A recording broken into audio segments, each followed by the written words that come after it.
Tässä videossa näytän, miten käytät Step2Fitin ohjelmointikalenteria ja rakennat asiakkaalle tai ryhmälle päiväkohtaisen suunnitelman.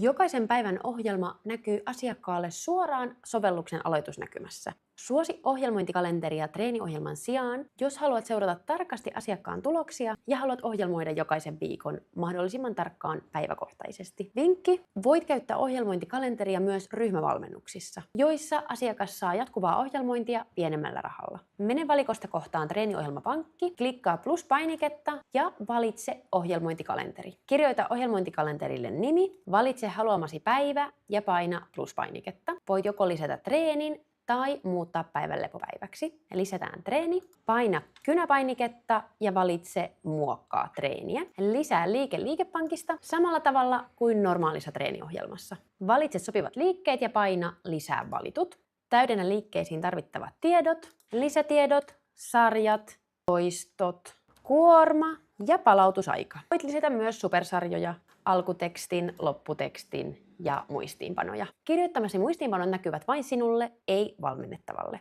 Alkutekstin ja lopputekstin valmennettava näkee. Paina tallenna ja voit vielä lisätä treenille nimen. Jatka muiden päivien täyttämistä, voit lisätä lepopäivän, lisää treenejä. Voit myös vain kirjoittaa treenikohtaiset ohjeet, esimerkiksi kardiotreenistä. Jos viikot ovat keskenään samankaltaisia, voit painaa viikon yläkulmasta kopiointinappulaa ja paina kopioi viikko. Siirry seuraavan viikon kohdalle ja paina liitä viikko. Voit kopioida myös yksittäisiä päiviä. Mene treenin kohdalle, paina kopiointinappulaa, kopioi päivä ja valitse päivä, mille haluat sen lisätä ja liitä päivä.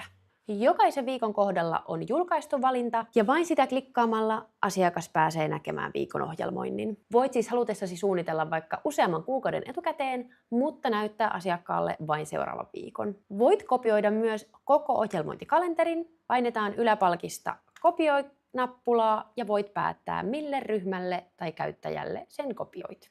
Valitse käyttäjä ja valitse ensimmäisen viikon aloitusajankohta.